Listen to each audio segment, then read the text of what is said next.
Enlightened World Network, Dr. Ruth Anderson and Teri Angel here for a meditation a day.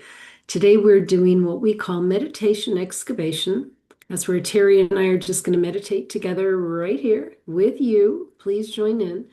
And we just share with you the messages that Spirit shares with us. And there are always messages from Spirit. So we're glad you're here. And Teri Angel, I'm thrilled to be here with you. Me too, Ruth. Pretty soon we'll be together. Yeah, we can't wait. This will have to do in the meantime. So welcome everyone. Welcome to the meditation today, and let's just get started. Let's focus on bringing in our connection with spirit and bringing in the angels to work with us. So take a deep breath. Breathe into your lungs. Fill them completely.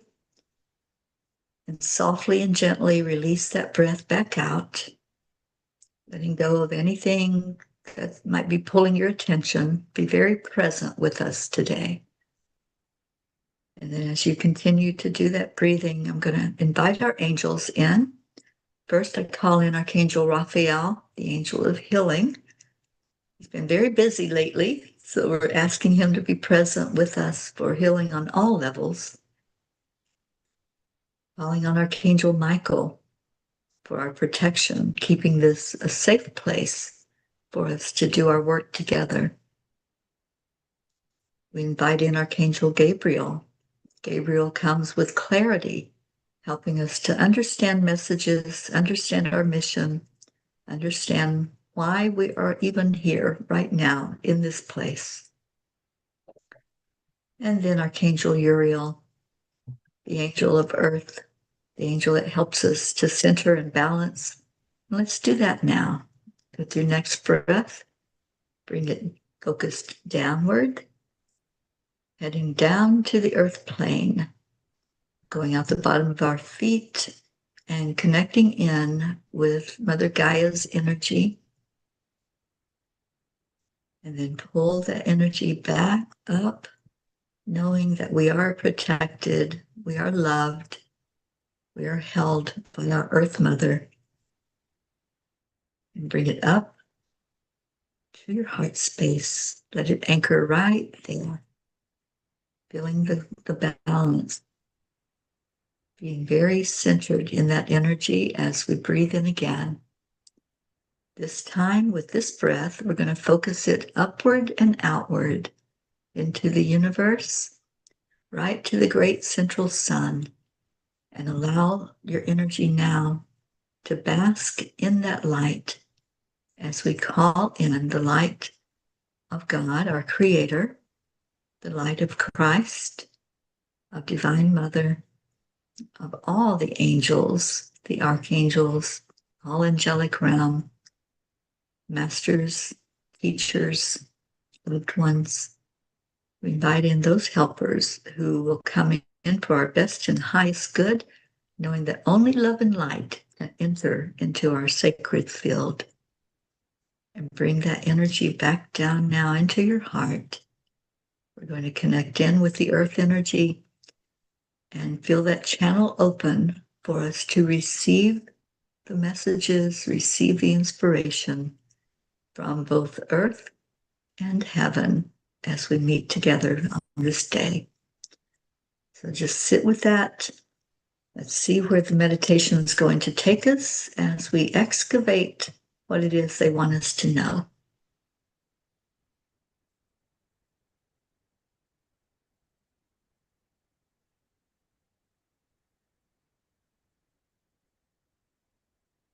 Thank you, Teri. You know, they started this meditation with us thinking about Moses. We've been doing a lot of work on Moses, around Moses. And they wanted us to get to know Moses more as a person for the spiritual journey that he was on. We hear about the highlights of his life, but we don't know who he was.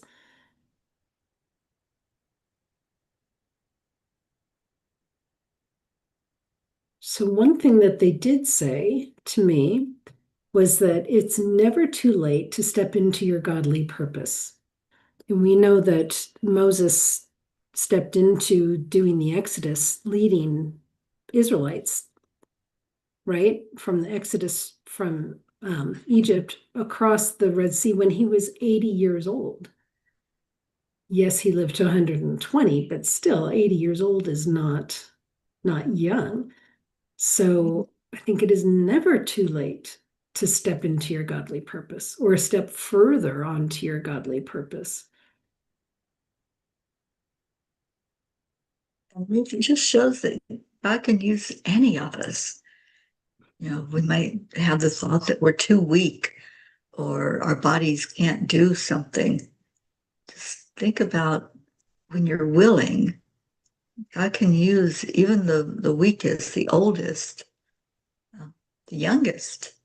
So there's no limits to God's power when something needs to be done.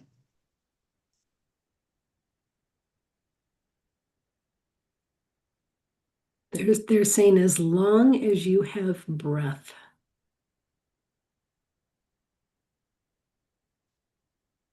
Wow.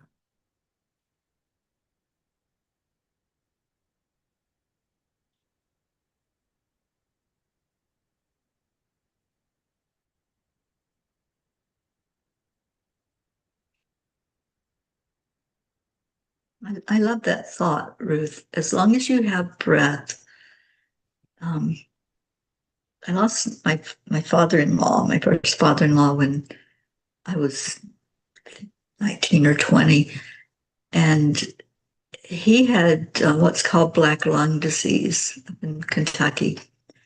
And on his deathbed, as he was dying, he was talking about God and how good God is, and really testifying with the breath that he could take.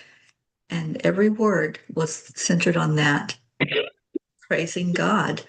And I thought, how amazing, that even with our last breath, we can be a testament.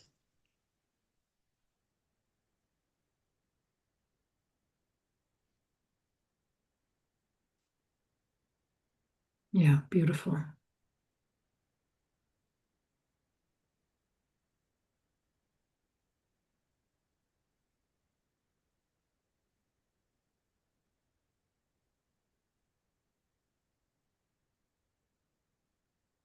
They're showing me Moses looking about 45-ish.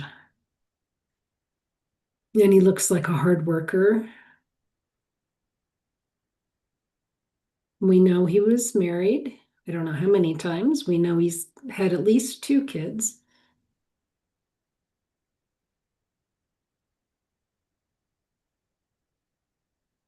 But the vision that they're showing me now is him working diligently. But as he's working on something like a task or something, his mind is connected in with the creator.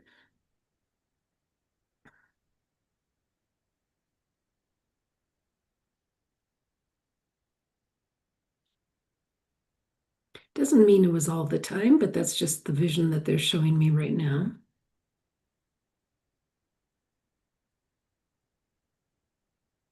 And they're showing that we can do that too while we're working on a task, while we're gardening, while we're shopping, while we're, talking with friends. We can be doing that task and walking with the creator at the same time. Walking through an airport, sitting on a plane. Mm-hmm.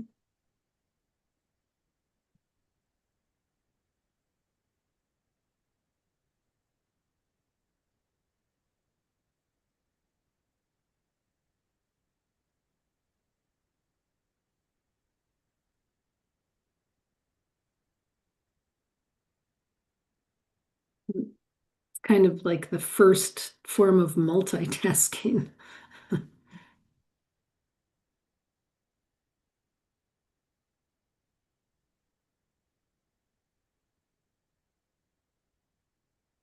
But they were being kind of cheeky there. It's not actually multitasking because that means that walking with the creator is a task. And they're saying, nope, it's not a task. It's like a way of being.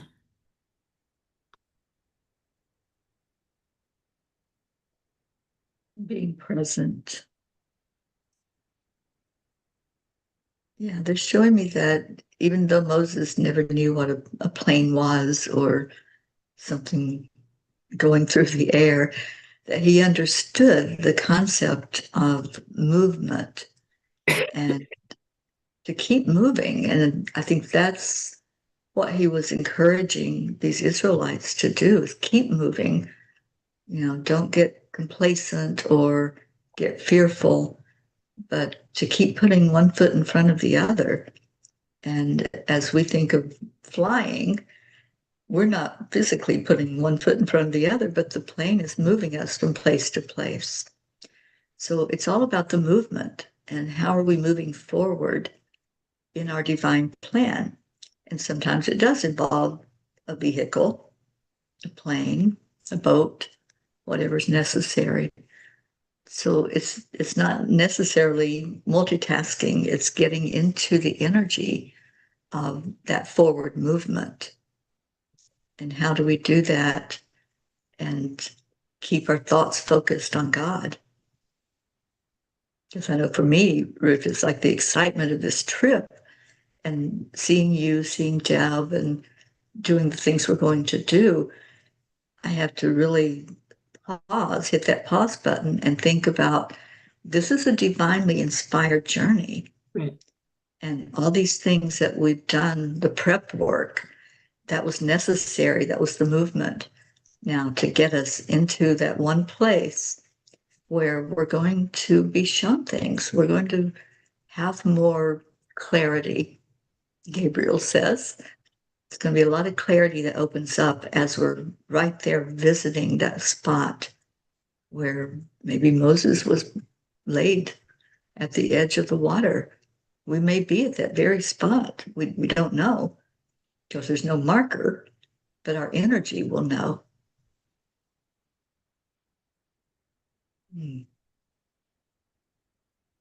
Clarity. Yeah, I think that's going to be huge for this coming weeks that we're going to be together.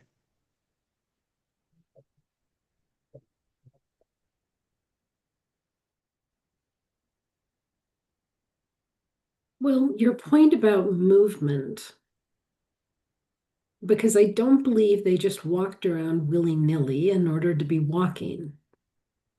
Purposeful, intentional. Mhm.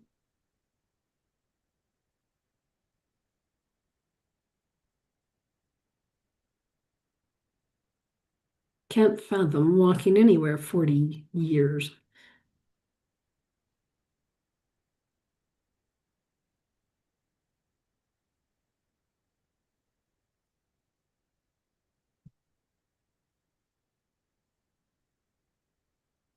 I have to imagine there was a lot of complaining. Right. A lot of people who were uncomfortable, and when you're uncomfortable, you express that. So yeah, I don't envy Moses at all. It's like, ooh, who can take on and shoulder that much of a burden? And they didn't realize that it was going to be as long as it was. So I'm sure starting out, there may have been excitement, there may have been curiosity. And it's important for us to realize when we're going through something, we don't know how long it's going to last or how long a journey will be.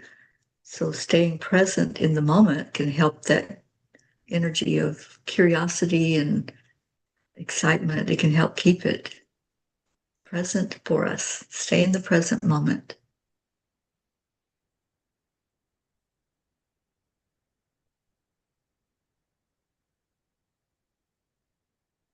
I just asked for some descriptors on Moses at that time, and they said strength, focus, and determination. Mm.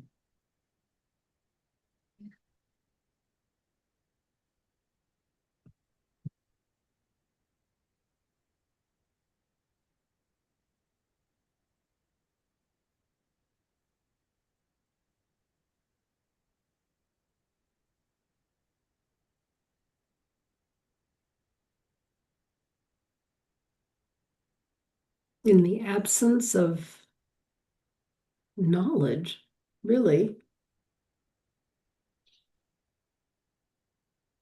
That's what I'm hearing. In the absence of knowledge, he didn't know. I don't believe he knew, as you said, how long it was going to take, or even necessarily where they were going, or, you know,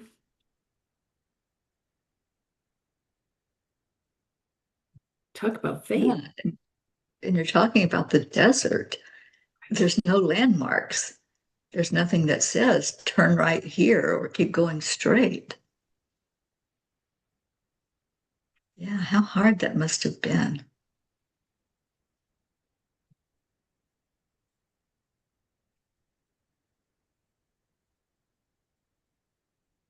It's really, they're showing me it's a definition of faith: strength, focus, determination in the absence of knowledge. Mhm. Wow.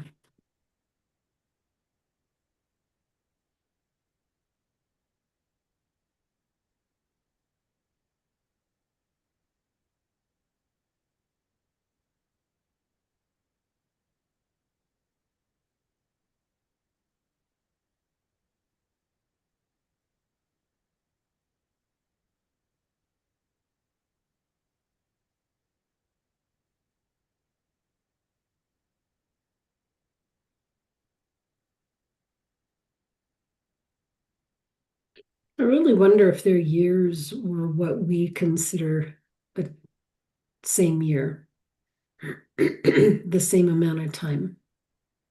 I've wondered that many times. I know that that number 40 has been used many times in scripture and things that came to pass and that God ordained. So my thought is that it's not 40 years as we know human years. I think it's more of a description of a time, more so than the physical years.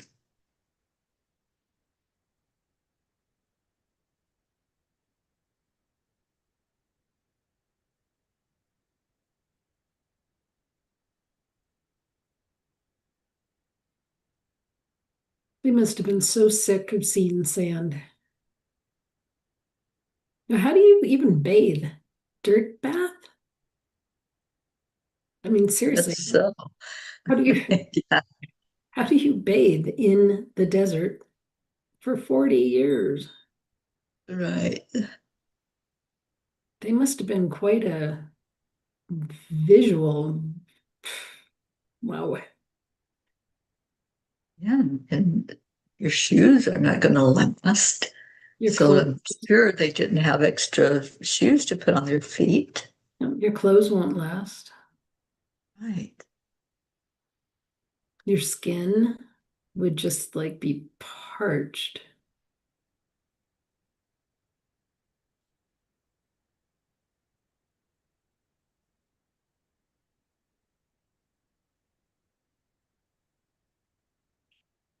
I guess if I saw the Red Sea, I'd probably want to take a bath in it rather than have it parted so I could walk through it. Yeah, and probably their first thought was to drink, which, as we know, that's not a good idea with salt water. Mm. Is it salt water? Does it open to the ocean? I don't know. So Yeah. it's a good thing to be curious about, I guess. Guess we should study our geography before we go. Yeah.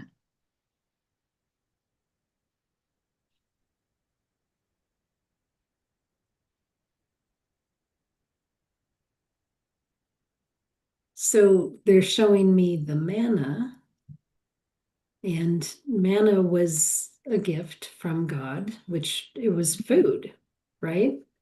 And it was Right. It's what they lived on. right. Yeah. Everything you need is in the manna. Yeah. I'm guessing that was also a reason to complain that they've been eating manna for 40 years.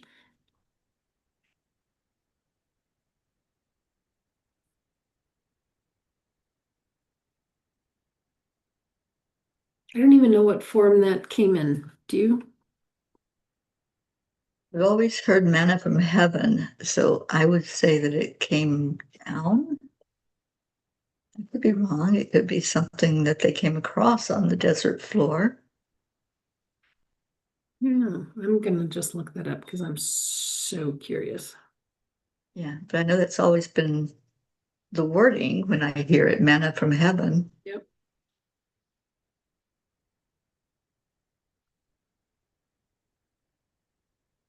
And then how did they know it was edible? It was a white bread-like substance.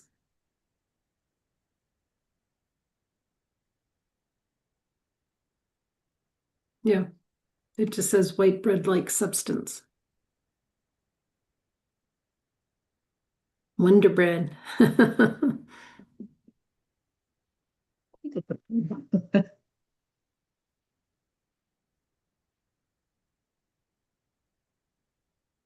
The original Wonder bread. Mm-hmm. Miracle bread.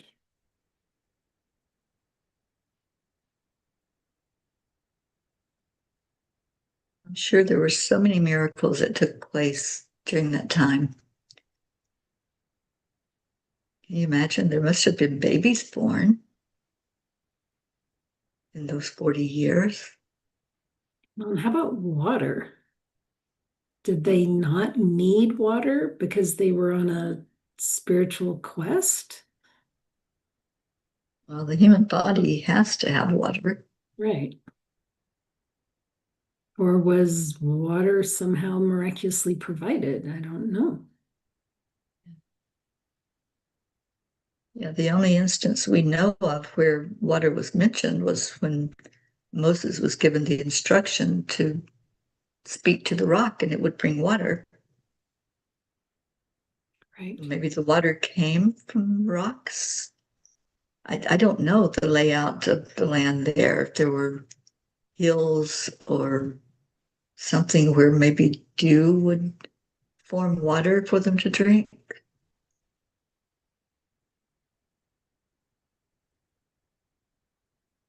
I don't know. Yeah. Curiouser and curiouser.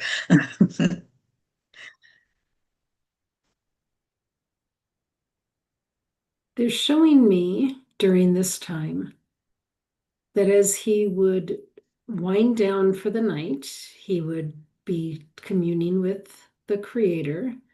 And then as he woke up in the morning, he was communing with the Creator and praising the day,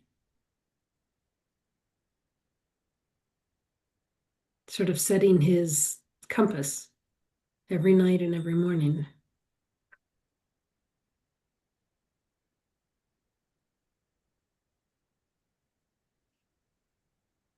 But the North Star was on the Creator.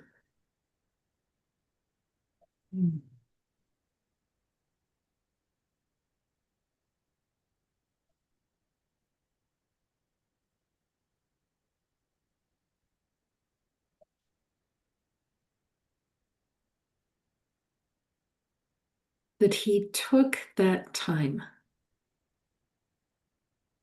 separately away from other people.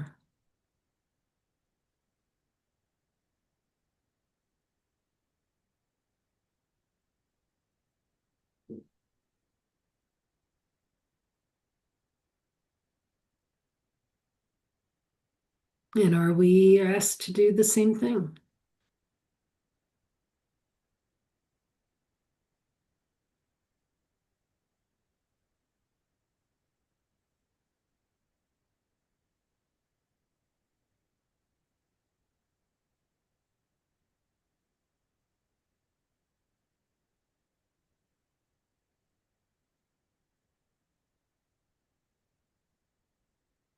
I would have loved to have heard some of the conversations between Moses and God during that time.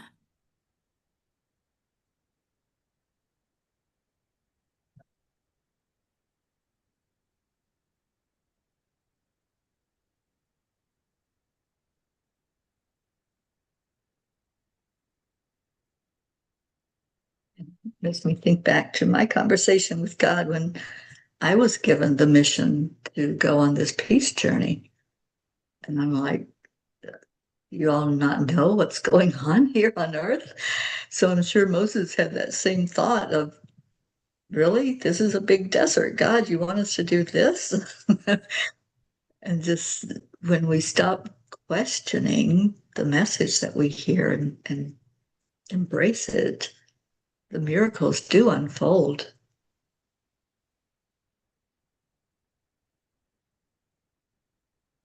Clarity.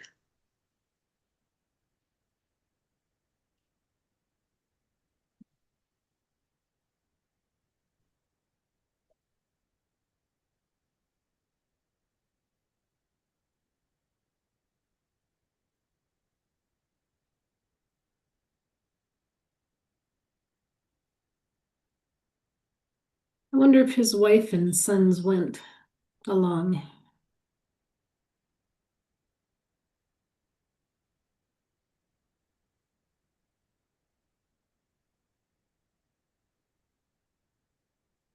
Or did they come later? Well, he died right toward the end, right?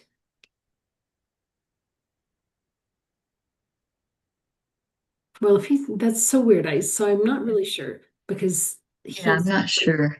started at 80. This took 40 years, so that would have been 120.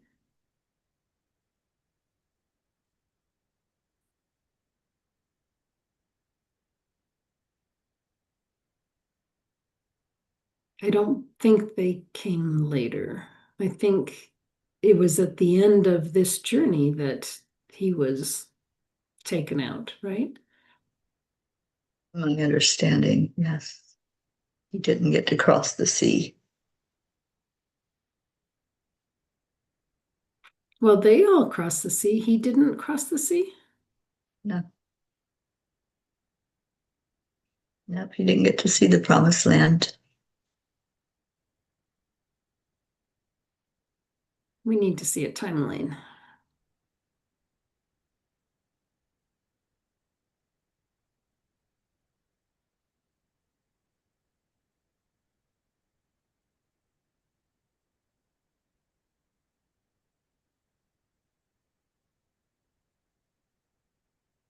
I wonder if people thought he was crazy. Sure.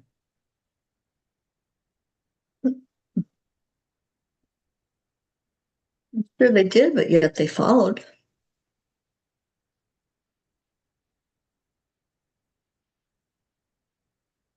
Some of them probably questioned their decision.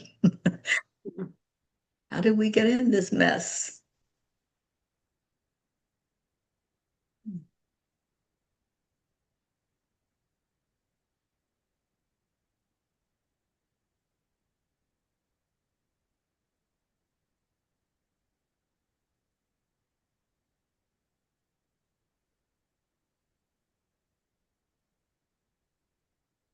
Teri, when he was told to talk to the rocks in order to get water, and you had read that he was frustrated, and in his frustration, he struck the rocks with like his staff or whatever. Mhm. I wonder what that frustration was about. Can you imagine being with this group of grumbly people that didn't think that he knew what he was doing or that they were ever going to come out of that desert and reach the other side? I'm sure he had frustration. And to give in to it when God's trying to tell him something, that's what we do as humans sometimes.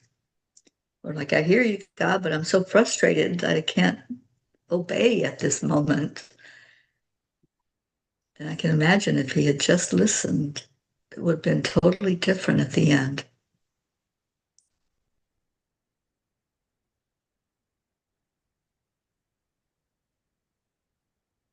Yeah, how many times do we strike out in frustration? Maybe not with a stick, but we strike out sometimes with words, Right. which are just as harmful.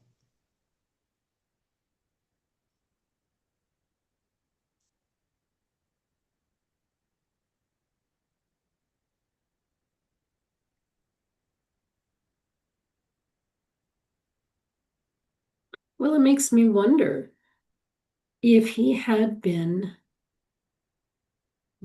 verbally frustrated with God other times. Was this a one-off, or had it happened many times? It just so happened that this last time it didn't work out well because he was taken out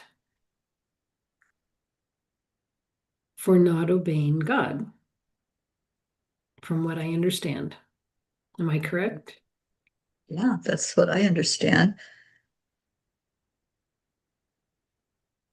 I'm sure this is an ongoing research project to uncover all the details of what happened with Moses from what we know from writings and from spirit inspiration. But I'm sure he had moments of frustration during those years. And this was just like the last one. Like they need water, they're asking for water. How do we get it to them? And then not seeing it. Sometimes we have to wait for that miracle to come forth. And we think that we have to do something. That's the striking. It's an ego thing. We have to help, right? We have to micromanage God because he doesn't know what he's doing right now. I'm sure he felt extremely responsible for all these people. Mm-hmm. And if there's water in the rocks, smacking it could work. Right. It's a logical thought. It is.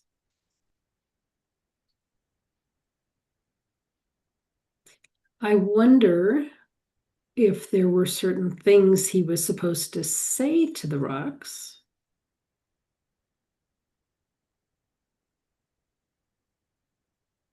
That's just kind of an interesting thought. What do Mm-hmm. you say to the rocks?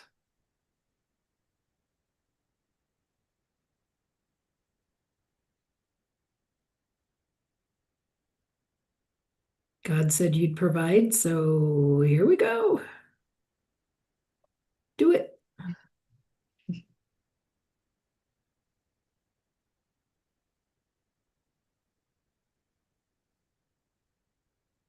Blessed be the rocks.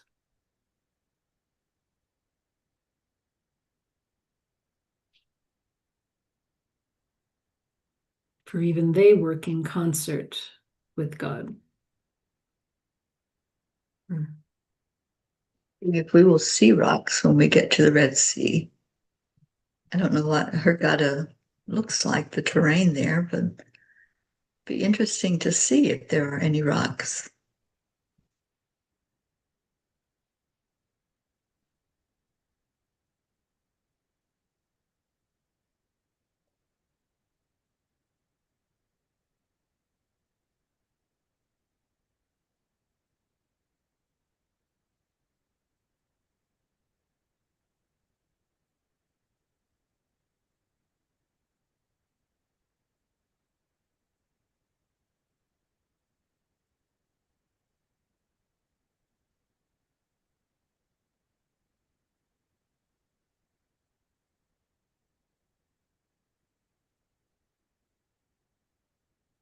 Hmm.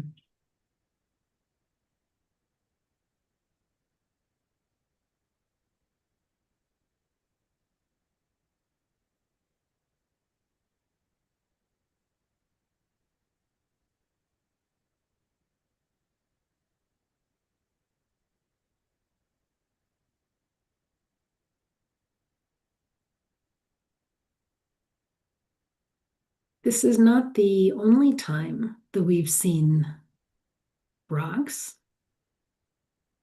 in the Bible having their own energy. Because I think there is an aspect to this that, as they just said, blessed be the rocks, for even they are in concert with God, that they are energetic. They're not just a lump of dried sand, you know? Yeah, there's one part, it may be Psalms, I don't remember, where it talks about the rocks crying out, praising God, Well, even the rocks and the hills. well, in the song from Jesus Christ Superstar, the rocks and stones themselves will start to sing. Yeah, that's in the Bible. Yeah, yep.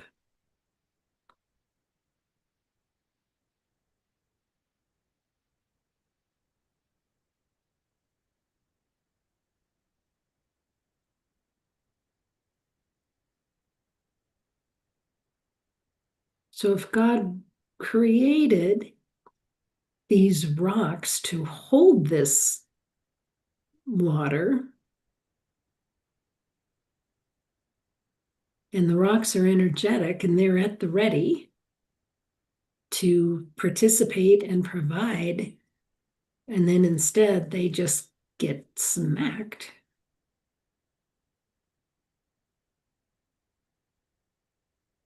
It ruined that opportunity for that loving gift.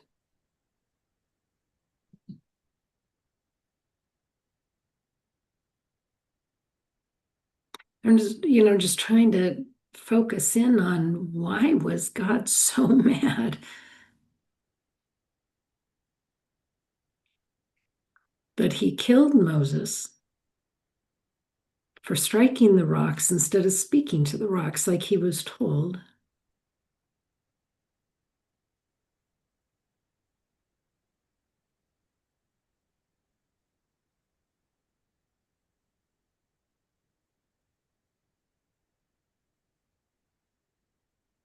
There might have been another miracle coming up that we never got to see. Mm-hmm.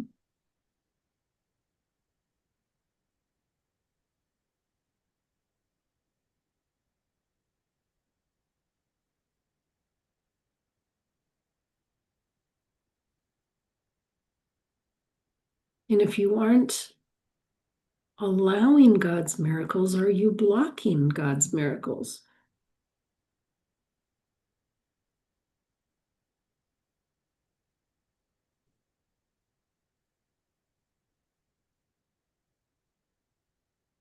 And is that what was going on with Moses?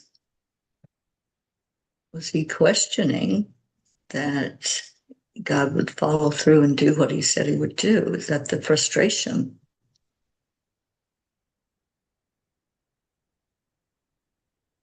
Because I can understand getting frustrated when we don't see the fruition of things that we know are in our divine plan, but they're just not showing up.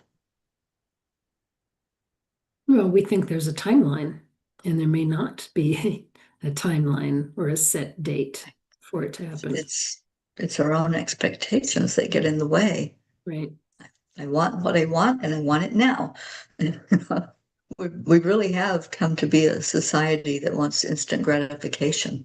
Absolutely. And it doesn't always happen that way. It's in divine, not our time.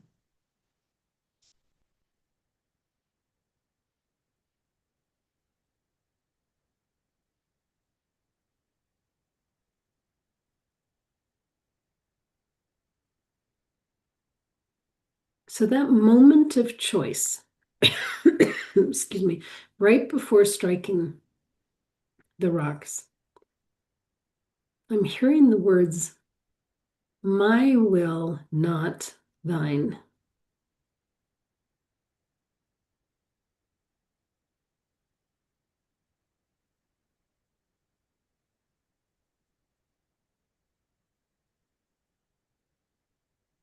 Right, which is the total opposite of what we're taught in the Word, in the Bible.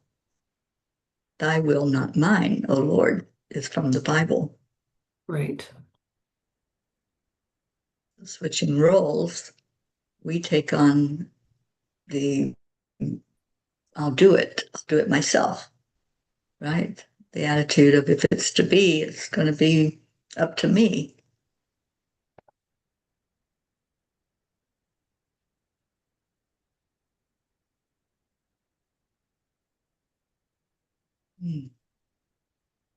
Well, and was that the only time Moses did other than what God asked.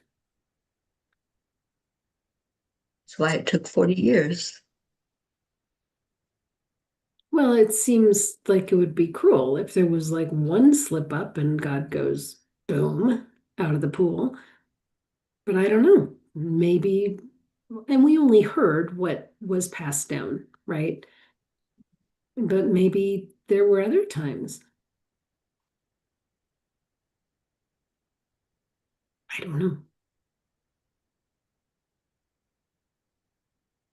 One of those good questions to have ready when we get to the other side. Exactly. We get to sit with Moses and Jesus and hear the real story. Right.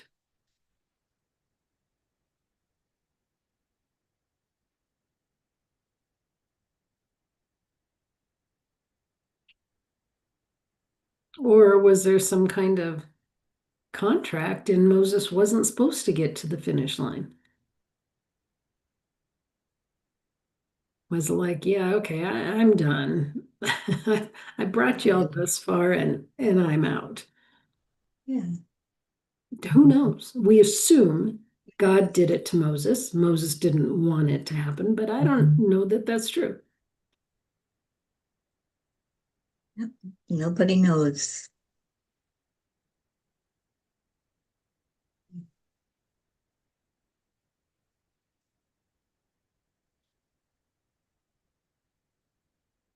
We need a movie called Moses the Man.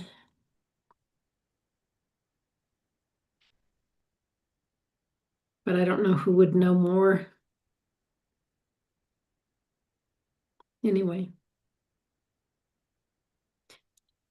I am just getting the message that there was a lot more to Moses than the bullet points that we have been given.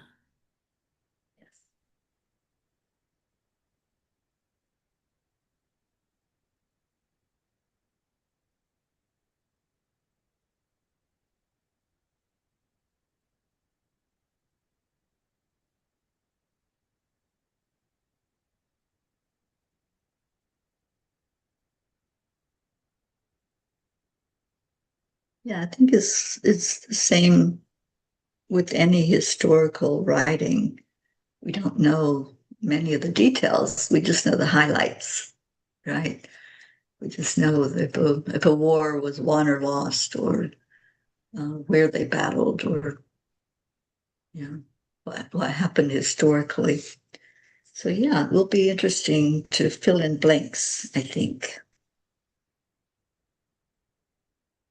But the main thing is to take the lesson that was presented.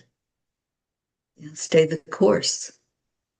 Whenever you're given a mission, listen, tune in and listen for that guidance because it's always there. Well, and taking the time daily.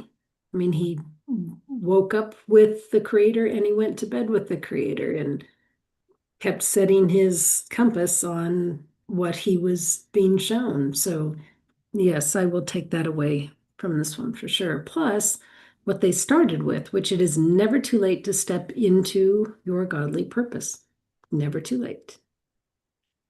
Yeah, beautiful. Some beautiful little nuggets in that one, Teri.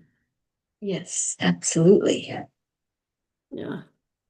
All right, friends, thank you for being here. We've got one more meditation here at home before we take off for Egypt. So we look forward to seeing you there. So, friends, thank you for continuing to be open to the lessons that are coming in. So take